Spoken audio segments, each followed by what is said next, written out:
Hello, I'm ShieldWar100 and welcome to a very different battle report from me. I'm going to be playing a game called All Things Zombie. A game which I haven't actually played for a long time now.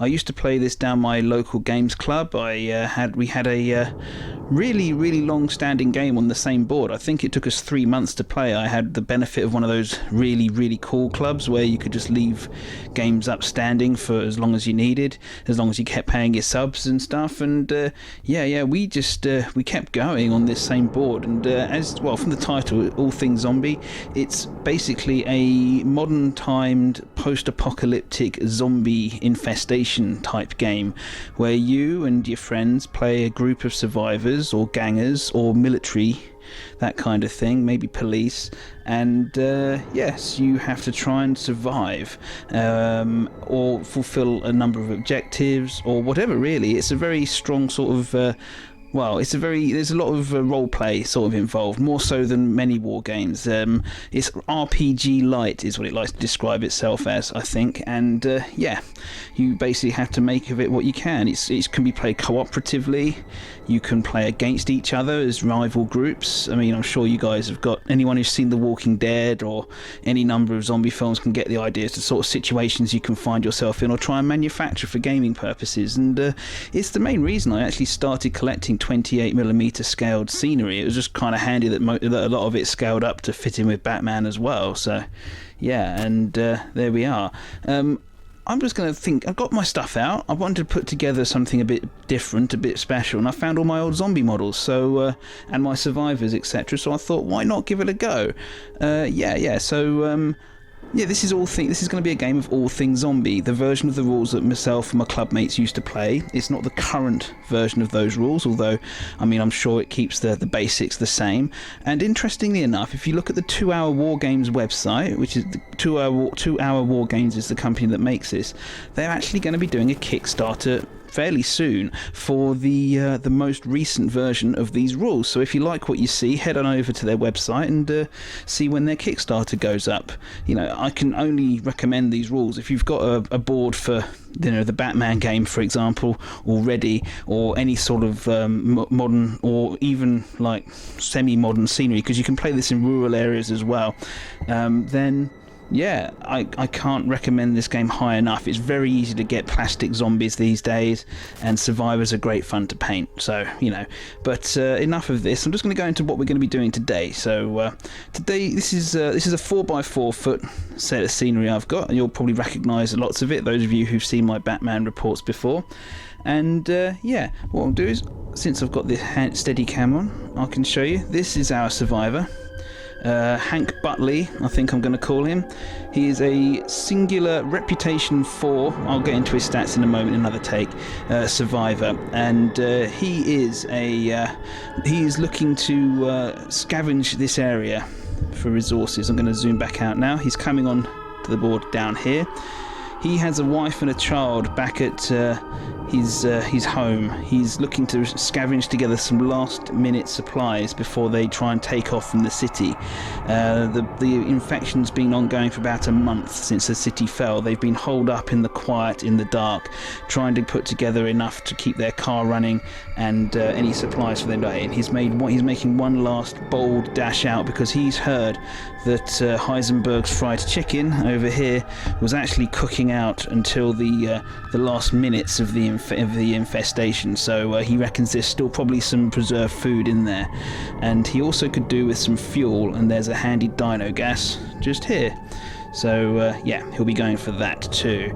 So my victory conditions for him is he's looking for at least some food, and he gets a major victory if he gets some food and some fuel, and anything else along the way he can scavenge. Okay, who knows what he'll be coming up against? There'll definitely be zombies. This is counting as an urban area, so zombies are the most likely enemy force, but there are others out there too, potentially, and that's what I'm going to come to now. There's actually get down. Shoot. Right, there's actually 3 enemy forces on the board, and they're all kind of hidden at the moment, so I'll zoom in on where they are. These count as like blips in Space Hulk, and we'll see what they are as the game goes on. There's one just coming out of the subway, there's one behind those 3 cars over there, and there is one, if I zoom in a bit more, in the area of that skip basically. They're all out of sight of Hank at the moment, and as he comes into sight of them, they will reveal themselves, and they could be nothing. They could be groups of shambling zombies, or they could be, gangers or others who are out to kill him, or they could even be friendly. Okay, but yes, the game is strongly role-playing type. And I'm going to kill that cat. But yes, we'll see how the game progresses on. And yeah, I'll be back with you in just a moment to explain the stats. I'm not going to go too much into rules in this game, but yeah, okay, I'll see you in just a second. Okay, cat distraction gotten rid of for the time being, I hope. Right, I've just written down Hank Buttley's stats. There's a random generator you can use, but you can tweak it slightly for purposes of this, which is what I've done. This is one of my old character sheets I designed on Microsoft Excel of all things. When you get bored at work, you can do lots of things. And I printed off, the colour of the paper gives an indication how old this whole system was. There you go, Hank Buttley. As you can see, here's the stats. I'm going to run through them really quickly. Reputation 4 there. That is basically reputation is your basic aptitude at most things in this game. So if you want to shoot someone, you roll your reputation. If you want to hit someone in close combat, you'll be rolling dice equal to your reputation. If you want to do anything really kind of difficult or like heroic or something, you roll on your reputation. And to do that, say for example, if I say I wanted to say he wanted to do something like jump up on top of the let's have a look, the bus stop right there, and then jump from there into the park. Okay, that's a bit of a weird heroic thing to do. You could say, an umpire could say, you make a reputation roll, and if you fail, you fall on your butt and you land just short on the embarrassingly just on the floor by the bus stop. If you pass 1 dice, you get on top of the bus stop and you stop there. Or if you pass with both, you can do the whole jump and jump into the park a good distance. Okay, so it's like you get different grades of success. Okay, you agree what they are, and then you roll 2 dice here, and I'll just do that. So at 1 of 4, each die here, as you can see, is underneath 4, so that's 2 of them passed. Okay, if either been a 5 or 6 and the other hadn't been, then it would have been passed with 1 dice, and if we'd rolled 5s and 6s on both dice, he'd have failed the dice roll with both, and with the consequences as defined there. So you work out what an absolute fail would be, you work out what an absolute pass would be, and you go somewhere in between for the middle one, and then you roll the 2 dice, and of course the higher the reputation is of your model, the more chance he has of succeeding, and that's how reputation basically works in this. And you use it for things like if you're being charged, if you're if you're wanting to charge someone else, I think, all sorts of things. If someone comes into line of sight to you round the corner and you've got a gun, you pass with both dice, you probably get a chance to shoot at them with differing degrees of success, how well you pass. But yeah, so that's how reputation works in this. And yeah, I might make reference to it throughout the game, but I'm going to aim to not give you a blow-by-blow account of each die roll, because that can get quite detailed in this game. Like I said, it's kind of like an RPG light mechanics, so you can end up really getting quite a lot of dice rolls in short order if you're not careful. I'm not going to be going to those all the time. What else has he got? Oh yeah, I said he's also got a people skill, which is like reputation, but it's specifically for social interactions, and I've given him a nice really high level of 5 for that, because I'm going to say that this guy in his civilian life, he was a very good negotiator, very I don't know, maybe he was a realtor or something. I guess that's something Americans like doing. And, and he's still got the gift of the gab, so I'll give him a 5. Conversely, I've given him a savvy, which is the next stat down of 3. Savvy is specifically to do with electronic, I think it's to do with mechanical skill, basically, if you imagine it like that. So hot wiring cars and things, maybe. I was going to say he knows how to use a toaster, but he doesn't know how to repair one. So that's the gist I'm going for. So a bit of an average 3 for him, okay? Okay, so yeah, there you are. Otherwise, in terms of his weapons, he's pretty underarmed for this. He's travelling very light. He's only trying to do an in and out, and he didn't want to bereft his wife and child of the weaponry, the firepower. So he's gone out just with his baseball bat, which counts as an improvised two-handed weapon. It's better than what most zombies will be wielding against him, but very much not up to dealing with gangers. But he's not aiming to do so anyway, and he may find something else. And oh, sorry, bit of a wobble there, nearly stumbled. And just for the purposes of the game I'm playing, he's taking 2 luxury items with him, which will be useful for barter if he comes across any friendly groups in his traverses, which he might do. It's all randomly determined, and we'll see what fate has in store for him. But if he needs to, he might need to barter for that food or that fuel. You know, we'll find out, won't we? And he's got a Mars bar and a toilet roll on him in his satchel that you can't see. Okay, right. Well, that pretty much finishes him off. I'm going to get on with the first round of the game now, and I'll tell you roughly what happens as we go. Okay, I might recount some die rolls to you, but overall it's going to be hopefully a bit more narrative than my usual fare. Okay, hope you enjoy, and let's see what happens to him. Okay, we just completed the first round's activations, and right, what you do is in each round you roll 1 coloured dice for the zombies, which I've gone for blacks, and 1 other die for each group of humans on the board. And of course, as we only have Hank as his own singular group, we only rolled the 1 die. Yeah, but we use that for the possible enemy forces, the blips, if you will, as well. I think either way, you know, it worked out the same. And right, so as you can see, I got a 1 and a 4, which means if the reputation of the leader of each group is equal to or less than, as in, you know, high enough to match the die roll, then that means they get to move this turn. So as you can see here, with a 4, Hank, with his reputation of 4, does get to move. Obviously, if he'd rolled a 5 or a 6, he'd have had a momentary freeze up or moment of indecision, and he wouldn't be moving this activation, which is kind of sucky, really, for if you get caught surrounded by zombies. But it's kind of like if a character gets momentary indecision or overwhelmed by the encounter, which does happen in films, etc., then yes, you can end up kind of high and dry. Your models can still react to opponents appearing and things like that, to being shot at and being charged and stuff, so it's not like a death sentence altogether, but it does mean you don't get to do with them that turn. And the zombies are all considered to have a reputation of 4 for the purposes of activating or not, so the 1 would activate any zombies on the board. We're not starting with any zombies. In some flavours of the rules, you do start with some zombies on the board. I've gone with the blips. Sorry, I'll show you where they are in just a moment. But we started with Hank. Just to let you know, the blips have their own reputation as well. The one which is up by the bins there did not move at all, didn't activate. The one that was in the subway over here did, and it actually it then rolls. It's randomly determined. It actually goes towards Hank, and it moved into the, as you can see there, it's that 4 there, that's its reputation. It moved into the park. The other one, the last one, moved actually to replace the other one. It's gone into the subway mouth. Okay, they kind of move from cover to cover almost, and we'll see what they are as and when they come into sight, but none of them currently are. But returning to Hank, we decided to use his first activation. He moved and entered the gas station, as you can see there, and there's a roll to see what happens. It being an urban area, he was very likely to run into zombies, but he was very fortunate. There's nothing in there. You actually get to see the insides of my buildings, which are completely bereft of detail because Batman doesn't use them. And yeah, but so as you can see, the gas station consists of 2 sort of independent rooms, so I'm counting them as 2 separate buildings. The one on the outside is kind of like a retail station, is what I'm counting out as, a retail store, and the one on the inside will count as an actual garage, for purposes of what sort of items you find inside, because that's all random as well, of course. Anyway, he moved in and there was no zombies or anyone. It was unoccupied.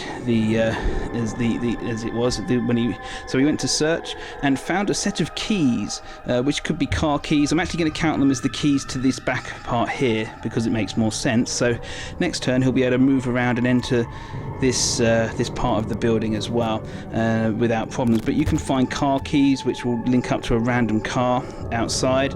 I'm not actually going to be doing cars today because they're kind of add an extra layer of complexity, and I just wanted him to be moving silently because they generate a lot of noise, and noise is what generates zombies in this game, which I'll tell you as and when it happens.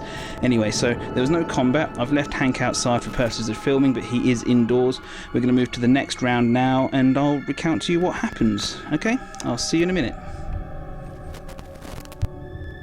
Just completed activation number 2, and Hank has used the keys to move inside the next room of the gas station, and yeah, he's bumped into a ganger, as it's called. So there's various human groups.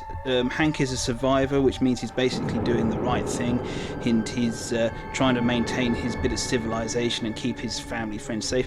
Gangers are more or less sort of organised looters and raiders, so it's just two general broad terms. You get different groups of each, but yeah, so obviously they don't meet eye to eye on certain things when you come to try and interact with each other. So yes, this is Jim Bob. He's a ganger with a shotgun, and he was locked. I'm going to say he was locked up inside the innards of this the gas station. For some reason, he was told to stay put whilst his chums went out to look for bits and pieces, and they locked him in and didn't tell him why. And he's been rather pissed off with them ever since.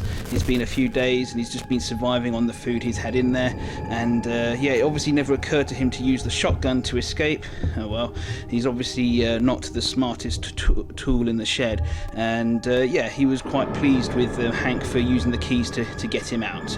So basically what happens is either some dice are rolled. Basically you roll dice equal to your reputation, and it sort of boils down to how well each of you does. There's modifiers because they're not part of the same overall sort of philosophical faction. One's a survivor, one's a ganger, and it boiled down to the fact that they weren't actually going to start killing each other, which is good.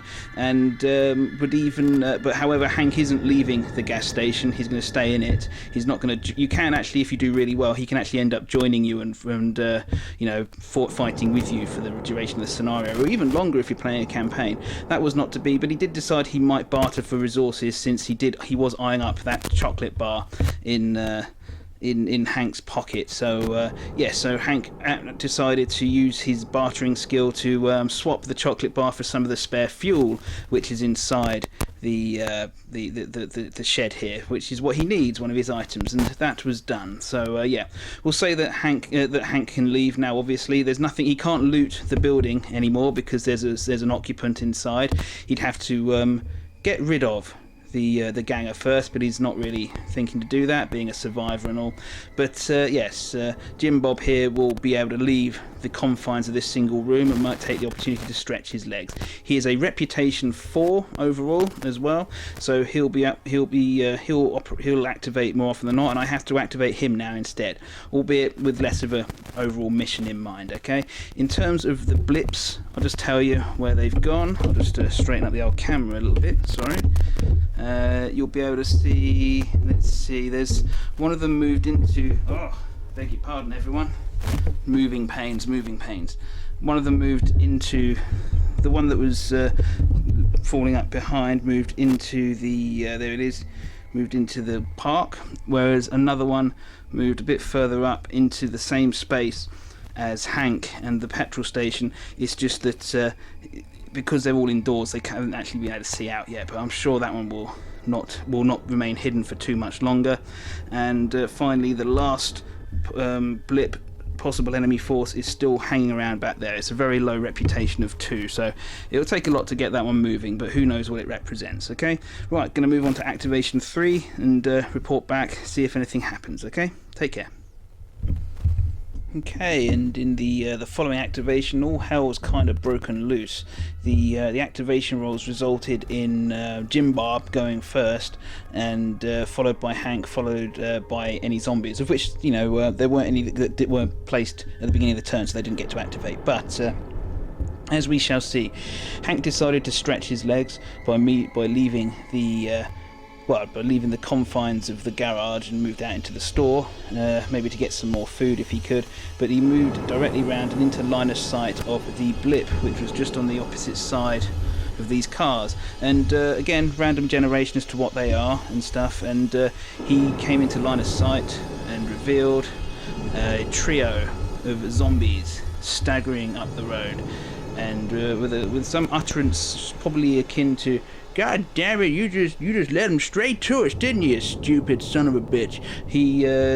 He upped and snap fired as a response his shotgun through the window, smashing the window, and clipped one of the zombies, just knocking it sprawling. It's not dead, he rolled not particularly well, and just knocked one down. It will take it a turn to stand up. The other two will continue to stagger onwards as of next activation. And yes, the way noise works in this game, noise is the thing that primarily generates zombies onto the board, and it's primarily measured in gunshots. So a shotgun counts as 6 gunshots because it's incredibly loud, so that's why there's a little marker with a 6 there next to Jim Bob. And well, I'll tell you what happens at the end of the turn. Hank, shrewdly realising that unstable Jim Bob was not the best of company right now, and decided he would leave. He hopped out the window. He's not sticking around. I think he's just realised why Jim Bob was locked up for his own safety, because yes, he's a bit trigger happy, and his random roll was to snap fire at the enemy force as opposed to keeping quiet. But yeah, so there you go. Yes, he's got his quest to consider. He's got the fuel. He still needs to find some food, and he's going to try and do that. Jim Bob is setting up for a brave last stand, perhaps, or just to get his gun off, who knows. Right, yes, at the end of the turn, you take the number of shots on the board. These markers, these dice, will stay where they are until the end of everyone's activation. You will then roll a dice for each pip on each sound marker, and yeah, in an urban area such as this, every 4+ rolled, so there's 6 dice rolled, 2 of which came up 4+, you get another zombie, and you randomly generate those 12 inches away from that marker that generated them. So this one, with 2 results, ended up with 1 zombie here flopping out of the skip, and another zombie, here we are, emerging from round the corner of these sheds here, and he can see Hank and will home in on him like a guided missile. Not much Hank can do about that, given the lack of space to run away, but yeah, there you go. Okay, yeah, so as of now there are zombies on the board, so in the next activation they will start moving, and I'm going to move to that now. Okay, let's see what happens. Well, and the next activation just happened, and due to some pretty bad activation rolls, only the zombies moved. Not even the other blips around the board decided they were going to start doing anything. Yes, one of them moved around to the police barricade, actually, so I forgot to mention that last turn. But yeah, so only the zombies activated. Hank and Jim Bob obviously freezing as they realise the predicament they're coming into. And yeah, so these two zombies staggered forwards onto the awning there, whereas the female zombie who leapt out the skip has actually made it to the door and started to melee it. The door basically fights its own melee, and obviously if the zombie beats it breaks the door down. That's basically it. And I don't know if I can get a reasonable shot of the guy around the corner. Yeah, here we go. Just zoom in a bit more. Yeah, this guy is homing in on Hank, whose base can just be seen there. So, yep, need to do something about that. Otherwise, we're going to have a bit of a shorter game than I expected. Right, okay, let's carry on, see what happens. Hank Buttley decided to steel himself, and he walked up to the zombie and meleeed it with his baseball bat. The baseball bat being of adequate reach above the zombie's teeth and claws, so that he was able to pulverize its skull before it managed to get him, basically. It's dangerous meleeing zombies in this game. Regardless of how good you are or how equipped, you can get embarrassed quite badly. It's down to the number. You roll a number of dice equal to your reputation, and you keep dicing down that way. Each zombie has 1 dice. You have as many as your reputation, plus if you've got a melee weapon. But and you keep you get 50/50s on each dice to be a success or not, and you keep re-rolling till one side runs out of successes. So a zombie that keeps rolling its one dice and getting its one success will gradually reduce your pool more and more. I'm making it sound more complicated than it is. It's incredibly simple, but yeah, he managed to do it basically and killed the zombie. Hurrah, hurrah, hurrah. Thankfully, melee in this game is silent, at least the edition I'm playing, so he managed to do that. The zombies activated after Hank, and they managed to swarm poor Jim Bob in the gas station. I don't know if you can just about see them in there. Yeah, there you go. The two there managed to move first, and they moved up to him. Now, it counts as being charged technically, so he got a test. Unfortunately, with his reputation of 4, he didn't roll enough successes to be able to shoot at them as they came in. He sort of froze up on the spot, but he managed to regain his wits just enough to fight them normally in close combat, which they did. Unfortunately for him, he dispatched one of them, so I'll be picking one of them up with the butt of his shotgun, but the other one grabbed him and tore him apart. And Jim Bob is now going to be considered dead after this activation once I've picked the models up. And yeah, he's gone. So yeah, he was short-lived, but maybe he was locked up for his own good. The zombie at the door is still pounding her way inside. She'll continue to do that because the zombies programming in these rules, their sort of artificial intelligence, if you will, means that they'll just carry on at obstacles until they get through, and then she'll see a nice, juicy, dead fresh corpse to eat. So yeah, there she'll be. The possible enemy force, which was here, the blip if you will, moved into line of sight and transpired to be 2 more gangers. And by the power vested in me by the games mastering of this game, which I'm playing on my own, I decided that they were the remaining 2 members of Jim Bob's little gang. So because they were gangers, I decided they were the same exact faction as well. So please meet Jim Bob Jr. and Darlene, Jim Bob's sister stroke cousin, niece, and probable lover as well on the side, and there you are. Darlene is a reputation 3 ganger with a big ass pistol, and Jim Bob Jr. is actually a reputation 5 ganger with a machine pistol. So there you are. He's also got a 4-pack of beers, so he is good to go.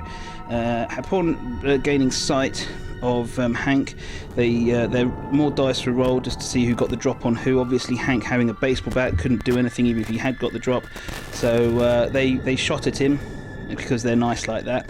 They were programmed to be hostile NPCs, so they're automatically hostile.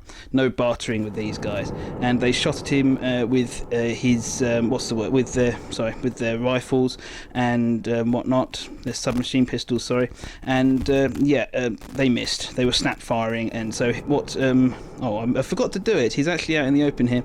Hank will actually be ducking back behind this vehicle automatically. I can opt to have him stand in the middle, but he is so obviously outgunned as he is, he decided to duck back. It's one of the automatic responses. He is a star, so he gets to choose what his response will be. So yeah, he's going to duck back. So there you go. As you can see, some more dice were put out. I'll be dicing to see how many zombies get generated from that, and you'll see that in the next turn's activations. Yeah, things are really getting a bit more confusing now, as hostile forces and bullets fly out in the middle of the space, and a lot of noise now, so we'll see how this translates into difficulties for the opposing forces. Right, well, things go from confusing to more confusing, as yes, in the next activation the gangers rolled a 6 for theirs and failed to activate at all because that's above their leader's reputation of 5. So yes, above the reputation means they don't activate. They're having a moment of paralysis as well. The zombies and Hank certainly didn't falter though, so yeah, there you go. Right, so first of all the zombies went in this time. So a zombie that was created just behind these police cars wandered around into line of sight of Darlene. She automatically snap fired because she rolled her reaction and snap fired at it and missed with both shots with her pistol. There's the 2 points of noise, as you can see there. Jim Bob Jr. here didn't react to the zombie moving towards him because it was already in sight. You only take the insight test when something moves into sight as opposed to when it starts and moves towards him. So yeah, he didn't actually react yet, and he can't because he's frozen to the spot by fear or the horrible sounds of his father being devoured alive inside the diner gas where we left him supposedly safe. The zombie at the door continued to bang against it, but didn't get through again. It will do it eventually though. Hank activated, and he moved fast, so he takes his reputation roll and managed to roll enough sufficiently to move double his speed, so he zipped all the way around here, running as fast as his legs could carry him. He's not going to hang around whilst there's volatile gangers opening up a firefight with zombies in an urban area. The problem with urban areas is as much as you can kill the zombies, and there's plenty of them to do so, they tend to just keep coming, because there's no limit to the number of zombies you can have on the board in this game at all, and they can just keep coming as long as you generate them, and every single gunshot has a 50% chance of bringing another zombie on, so it can be a bit of a self-defeating thing trying to thin them out by gunfire, but that's the thing with this game. It's great that way. Right, so getting to the end of the turn, the 2 gunshots were rolled. Oh, incidentally, another zombie was created last turn inside the park, actually. Focus. Alright, don't. I'll just zoom out again. And yeah, so there you go. And he's shambling towards Jim Bob Jr. as well. The 2 shots actually produced another zombie, which is actually over here, and faces towards the nearest human, which unfortunately is Hank. There he is. Yeah, so that's a bit of a problem. Although it was created 12 inches away from the noise, it doesn't have to face towards the noise that created it. Obviously, Hank, as he sprinted round here, jumped over a corpse that he thought was fully gone, but sadly for him, wasn't. So this zombie is actually within melee range of him next turn, and he's not facing it, so that could be a really bad time for him. We'll see who activates first in the next activation, and yeah, let's go to that now.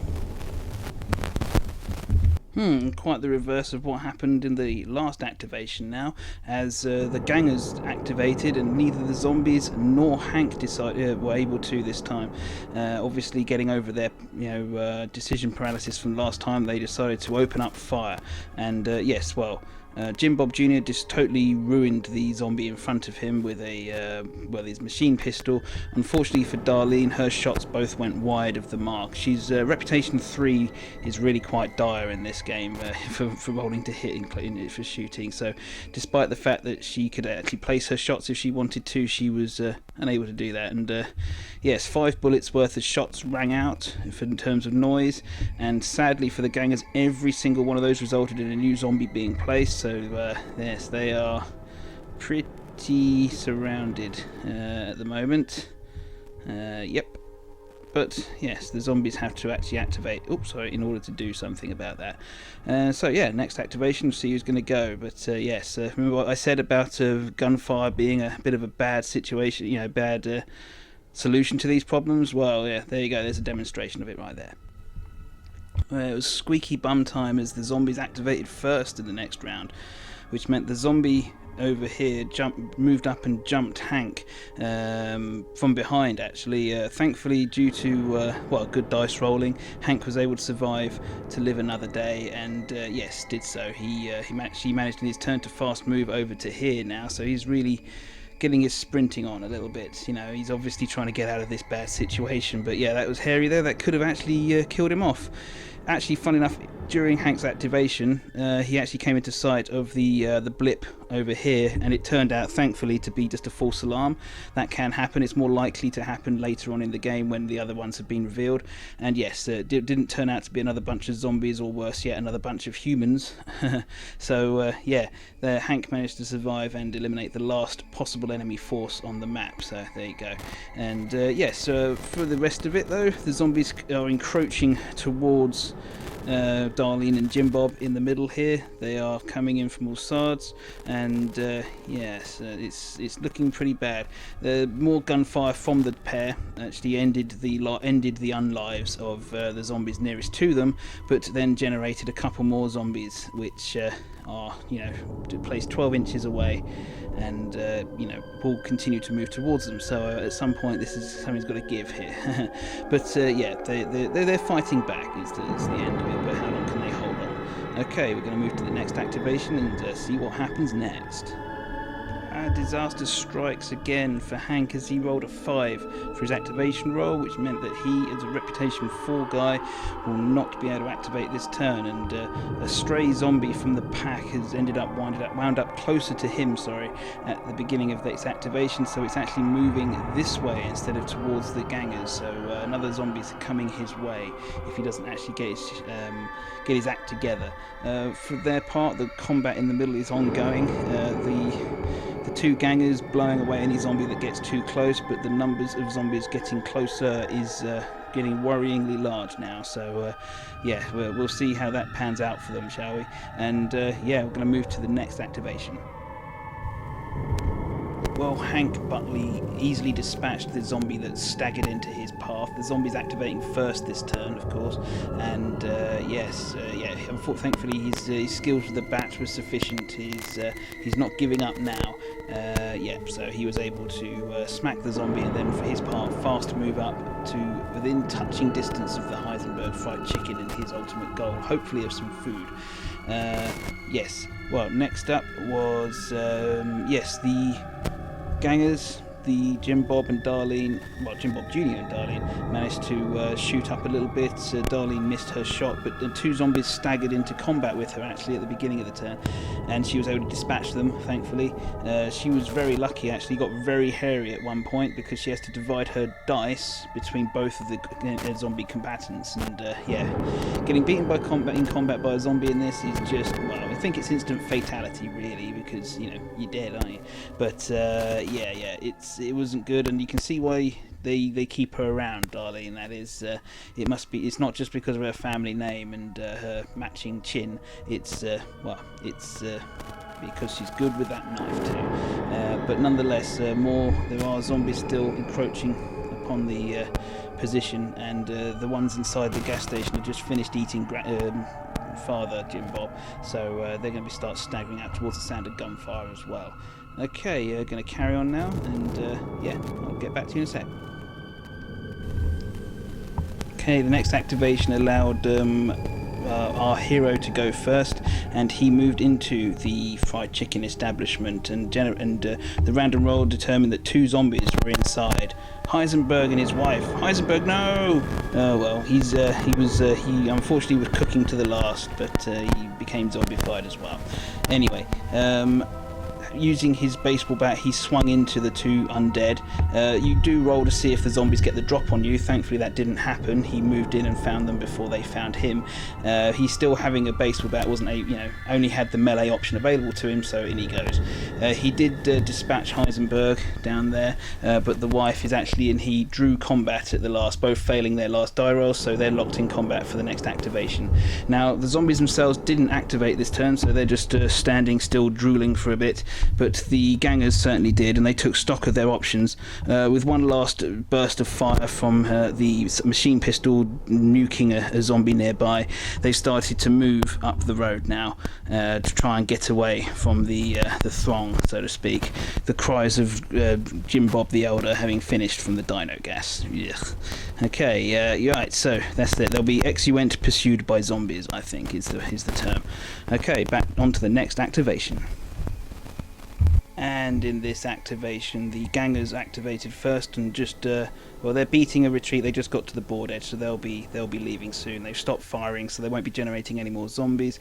The zombies for themselves did not activate this turn again. Rolled another 5. Their reputation of 4, meaning that they just sort of go inert, I suppose, and just decide not to do anything for a little bit.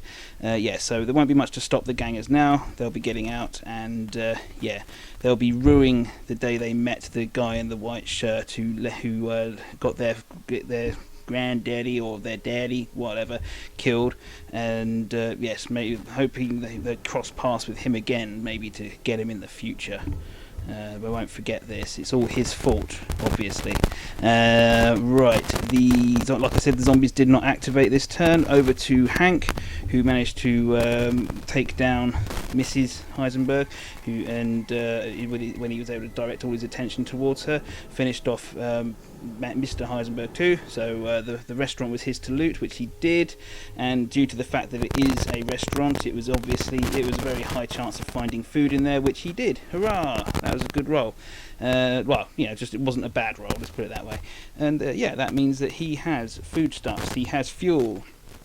That is the two things he came here for, and with that he's going to beat a retreat off of the map too, to rendezvous with his wife and child, and hopefully get out of the lost city.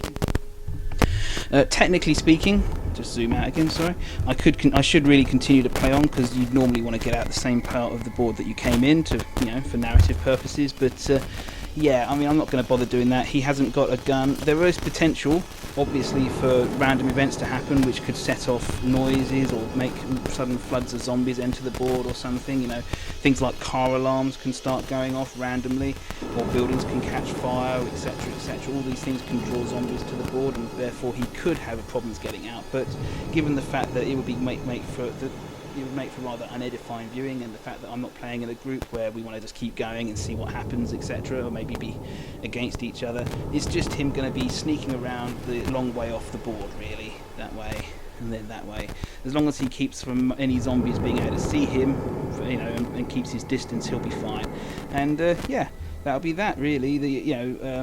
So I'm going to stop there. I hope you enjoyed this game. I certainly did. It was good to dust off the cobwebs from this old game of mine, and I really enjoyed playing it. Again, like I said earlier, if you like the idea of this game, it's super fun, and there's a lot more depth to it than I showed here. This was really just scratching the surface, and the kind of bastardized club rules we used to play as well coming into it too. This isn't even like 100% true to the actual letter of the rules version of the game. It's very easy to modify this game, and just good fun as well. And especially if you've got a GM who likes to mix things up a bit himself too, brilliant fun. Yeah, I mean, but if you did like it, like I said, it's 2 Hour Wargames is the company who produces these rules, and I think they're doing a Kickstarter for the next edition of these rules as well, probably the definitive one, most likely. He's always evolving it and getting it, updated and tweaking things here and there to make it even better than the game I've just showed you. Yeah, I really enjoy this game, and maybe I'll show it again in the future. Probably not. I expect this will probably be the single lowest ever viewed video on YouTube.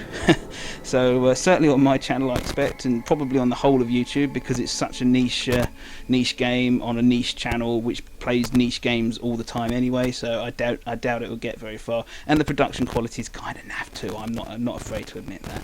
But anyway, never mind. I hope you enjoyed this game. If you want to see anything else on my channel, just let me know. Please check things out. If you did come here and you want to see about the Batman game, I'm your guy. Okay, I'll see you all later, and yeah, take care everyone. Goodbye.